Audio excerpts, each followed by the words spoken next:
What is the difference between this picture, then this picture, and finally this picture? There's no difference. It's just Luka Doncic staring down every single one of his opponents before beating them in the playoffs. The Minnesota Timberwolves are getting beat so bad that PJ Washington is on NBA 2K before the game. This dude really does not care. In response to this video that someone found of him playing 2K before the game, PJ Washington says, "I was cooking too." So he loves playing 2K and beating on the Timberwolves. But in today's video, we'll be looking at how the Dallas Mavericks have been exploiting the Minnesota Timberwolves by looking at the three standout players on the Dallas Mavericks, and more importantly, Luka Doncic's ability to pass when he's getting double teamed and lob it up to his big man. If you're new to the channel, hit that like, hit that subscribe. Let's get right on to Luka Doncic's playmaking and getting other people open.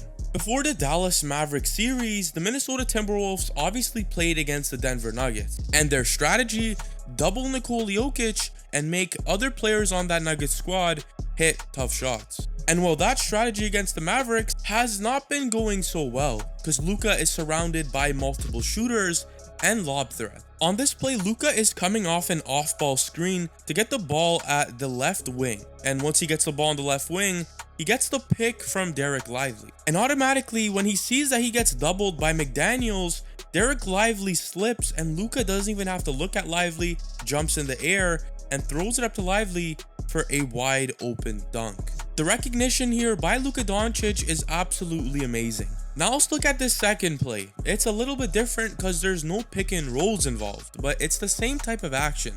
Luka Doncic has a smaller Mike Conley on him, so he tries to get a little bit more deep in the paint by spinning off Mike Conley, and obviously Rudy Gobert has to respect Luka Doncic's ability to drive, so he helps Luka, and Luka just sees the wide open Dereck Lively for the easy lob once again. There have been games in this series where Dereck Lively has not missed a single shot. This is the reason. You have Luka Doncic really operating as a very good playmaker and making his centers look very good. But you may be asking the question, what happens when nobody doubles Luka Doncic? Well, this play is a prime example. He gets a screen from half court and continues to run. Rudy Gobert is playing drop coverage, so that means this time he's not going to double Luka Doncic and he's more focused on Dereck Lively's lob. So instead, Luka Doncic hits the brakes and does his patent step back and pulls up a shot in the close range and knocks it down. In game 3 against the Timberwolves, Luka Doncic had 33 points, 5 threes, and 5 assists. But these 5 assists were the biggest 5 assists in the entire game. Take this play for example. Multiple switches happen to get Jaden McDaniels on Luka Doncic, so there's a better matchup for Luka and it's much more harder for him to score. So knowing this, Luka Doncic does a very smart move here.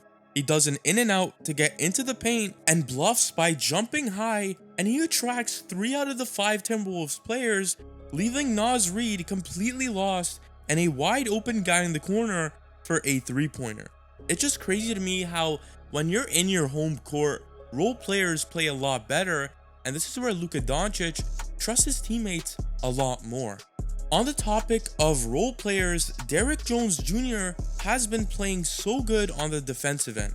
I'm talking about locking down the other team's star players and getting you stops when you actually need it late in the game. And Derrick Jones Jr. had something to say about being on the all-defensive team if he met all the requirements. Here's what he had to say about that. I just feel like I'm a great defender.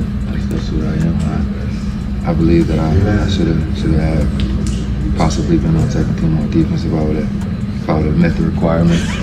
But you know, I'm very confident in my defense, and I trust my defense, and I know what I'm capable of on the defensive end. So if I ever get mad at myself on the defense end, it's because I hold myself to that standard. Players on this Mavericks team know their role. If it's to play defense, they're gonna focus on that.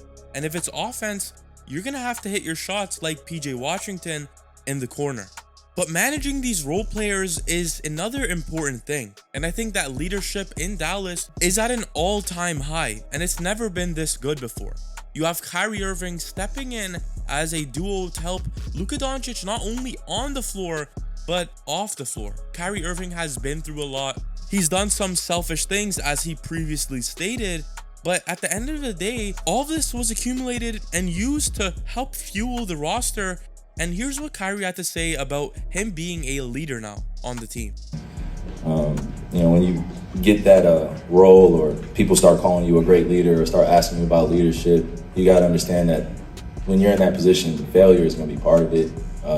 Making mistakes is going to be part of it. And, almost like embarrassment is part of it too, because sometimes you're going to get it right, sometimes you're going to get it completely wrong. So I think I've come to a place in my life where I've just accepted it. This is what comes with it. The thing that I always think about when I am leading the guys with some of the other leaders on the team is just protecting them and allowing them to fail too, and feel what pain feels like too. So I think all of these words that we're throwing out are just words, but when you're in the middle of it and you got to figure it out, and you don't have it all figured out, that's when you're made, right there. So it feels good that I have the support system. No, I'm not doing this alone. It's never a lonely job. I used to think leadership was just about me, and taking on the brunt of all the responsibility. No, that's not even close to it. You got good people around, good family, good friends, and they love you unconditionally. Anything's possible in this world. This one clip may have answered the question, why are the Dallas Mavericks playing so well?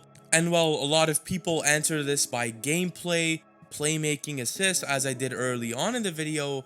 But these off-court things also have to be taken into consideration, because when you're trying to win a very lengthy series, especially in the finals, you need a player like Kyrie that's going to tell you to keep it going.